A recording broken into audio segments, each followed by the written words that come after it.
नमस्कार. आज आपण चर्चा करणार आहोत स्वाधिष्ठान चक्राबद्दल. तर नाती तुटण्याचं खऱ्या अर्थाने कारण काय आहे? तर स्वाधिष्ठान चक्र बंद आहे. लोक अनभिज्ञ असतात, म्हणजे हा बद्दल माहीतच नाहीये.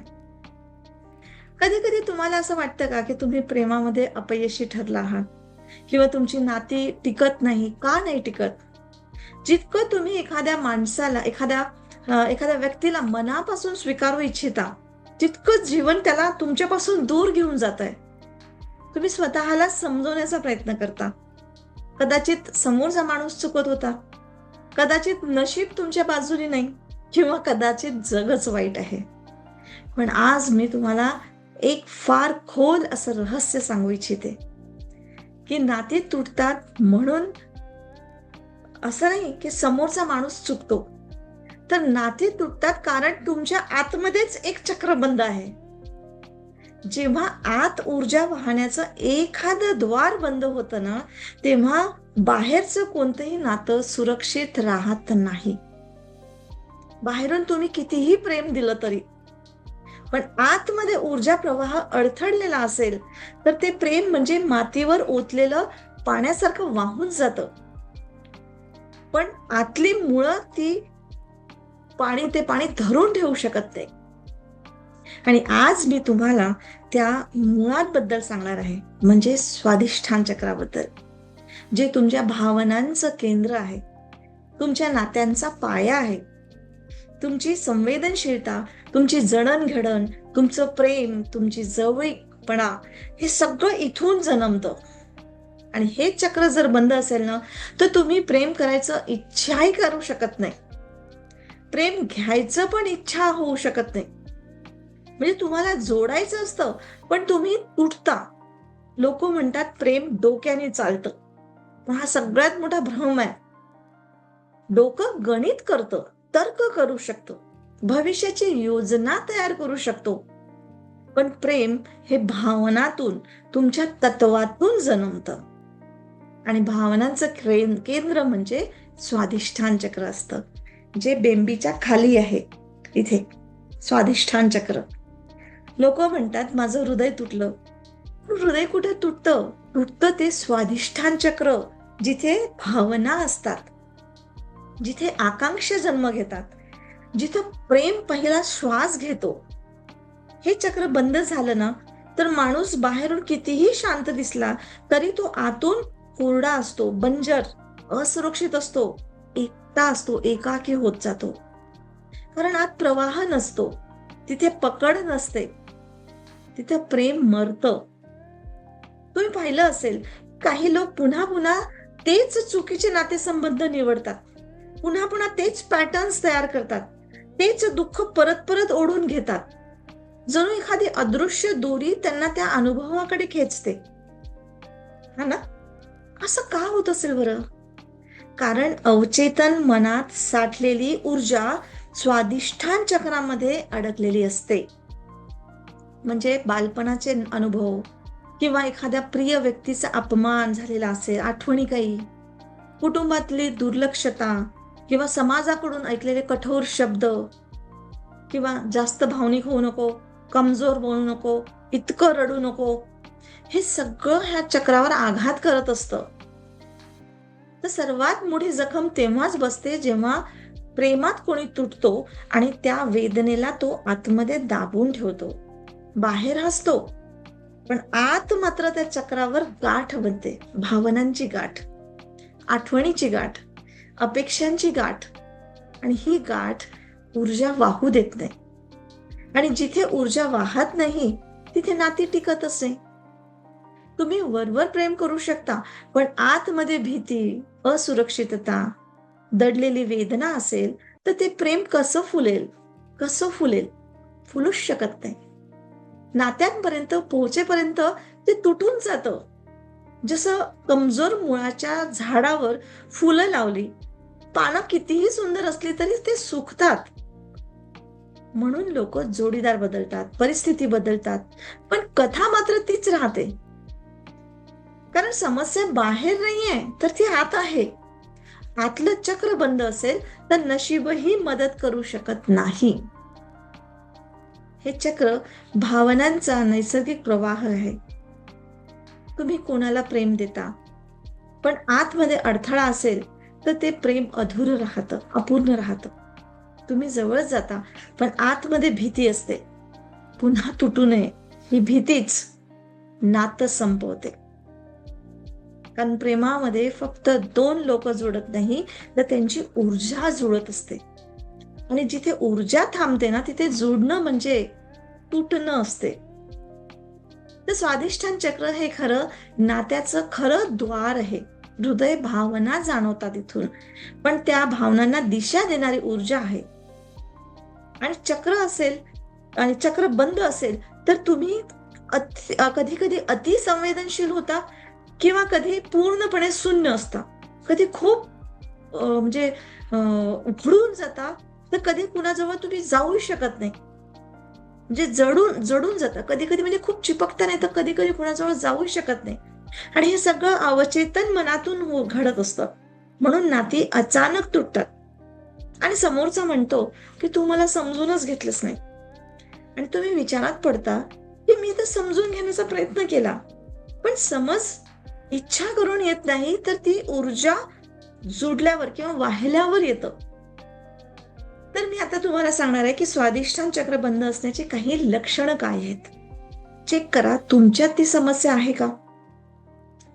तर नात्यामध्ये पुन्हा पुन्हा तीच समस्या येणं, मूड मध्ये तीव्र बदल होणं, जुनं दुःख विसरता न येणं, सर्व काही असूनही आतमध्ये रिकामपण असणं, किंवा प्रेम शोधणं बाहेर, किंवा ते हरवणं, माझं सर्व हरवलं अशी फिलिंग करणं. तर ही सगळी चिन्ह सांगतात की चक्र उघडण्याची वाट पाहत आहेत. हे सगळे चिन्ह की माझ्यात साठलेले अश्रू वाहू दे, दडलेली भीती मुक्त कर, जुन्या नात्यांची वेदना बाहेर जाऊ दे. आणि चक्र मोकळं होताच तुम्हाला जाणवेल भावनांमध्ये कोमलता किंवा गोडवा निर्माण होतो. आणि सगळ्यात महत्वाचं म्हणजे तुम्ही स्वतःला प्रेमाच्या योग्य समजू लागता. आणि सगळ्यात खोल जखम हीच असते की मी प्रेमाच्या योग्य नाही. जो स्वतःला योग्य मानत नाही, तो प्रेम टिकवूच शकत नाही. पहिली समज आहे की नाती बाहेर तुटत नाही, तर ती आत तुटतात. प्रेम भावना नाही, तर ती ऊर्जा आहे. नातं बंधन नाही, तर तो प्रवाह आहे. आणि प्रवाह थांबलं तर प्रेम थांबतं. चक्र उघडलं तर प्रेम सहज वाहतं. आणि जे प्रेम सहज वाहतं ते टिकतं, गहिरं होतं, जीवन सुगंधित करतं. चक्र बंद आहे याचा अर्थ तुमच्यात काहीतरी कमी आहे असं नाही होत. याचा अर्थ एवढंच असतं की ह्या ऊर्जेने आपली नैसर्गिक धारा म्हणजे वाहण्याची जी साईड आहे ती गमावली आहे. आणि आपण धारा हरवली आहे, म्हणजे आपला रस्ता तिने धरलेला नाहीये. आणि ही हरवली की मग नाते गुंततात. म्हणून आज मी जग बदलायला नाही सांगत आहे, तर मी तुम्हाला आत चक्र कसं उघडायचं ते मला सांगायचं असते. तर स्वाधिष्ठान चक्र उघडण्याची सोपी आणि नैसर्गिक प्रक्रिया मी सांगते. पहिलं म्हणजे भावनांना स्वीकारा. रडू येत असेल तर रडा, ओरडावं असं वाटतं तर ओरडा, हसावंसं वाटत असेल तर हसा. दडपलेल्या भावना चक्र बंद करतात आणि वाहणाऱ्या भावना चक्र उघडतात. अश्रू ही कमजोरी नाहीये, तर ते शुद्धीकरण असतं. दुसरा पॉइंट आहे की शरीराला वाहू द्या.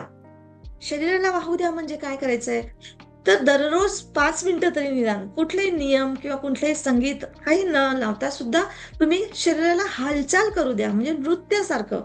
म्हणजे तुम्ही शरीर हलवत नाही, तर शरीराला परवानगी देताय. म्हणजे हळूहळू नैसर्गिक ती लय येते तुम्हाला परत तुमच्यामध्ये. एखादं जसं म्युझिक ऐकलं तसं नाही ऐकलं, तुमच्या मनामध्ये काहीतरी म्युझिक आहे, तर तुम्ही शरीर हलवता आहात, खेळता आहात, एकटेच उठतात, बसतायत, उड्या मारत आहात. हळूहळू नैसर्गिक लय आपल्यामध्ये परत येते असं शरीराची हालचाल केल्याने. तिसरा पॉइंट आहे श्वास नाभीखाली आणा. नाभीखाली आणा म्हणजे श्वास जेव्हा घेताय तेव्हा इतकं म्हणजे डीप श्वास घ्या, म्हणजे डोळे बंद करून खोल असा श्वास घ्यायचा आहे. श्वास नाभीखाली उतरत असल्याचं जाणवायचं आहे. ती ऊब, हलकीशी धडधड तुम्हाला जाणवेल आणि ऊर्जा जागी होते याचं चिन्ह तुम्हाला जाणवायला लागेल. म्हणजे जसं धडधडलं, पूर्ण खालपर्यंत श्वास गेला हे तुम्हाला जाणवेल. चौथा पॉइंट आहे की मूलभूत विश्वास बसवा की मी प्रेमाच्या योग्य आहे. म्हणजे स्वतःला कमजोर नका समजू.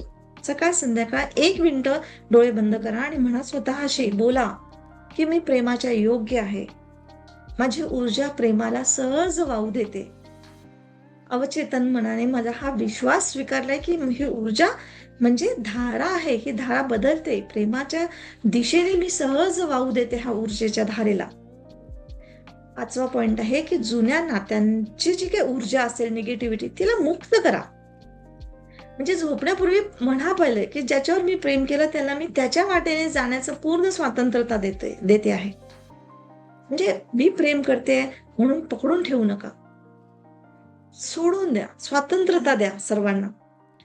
खोल श्वास सोडा. असं केल्याने तुमचा आतला जडपणा हलका होईल. आता मी तुम्हाला सांगणार, चक्र उघडलं तर काय होतं. तर संवेदनशीलता वाढते, पण ती कमजोरी होत नाही बरं का, ती शक्ती बनते. तुम्ही प्रेमात विरघळता पण हरवत नाही. नात्यांमध्ये सहजता येते, ना जास्त ना कमी. लोक तुमच्याजवळ सुरक्षित वाटायला लागतं लोकांना.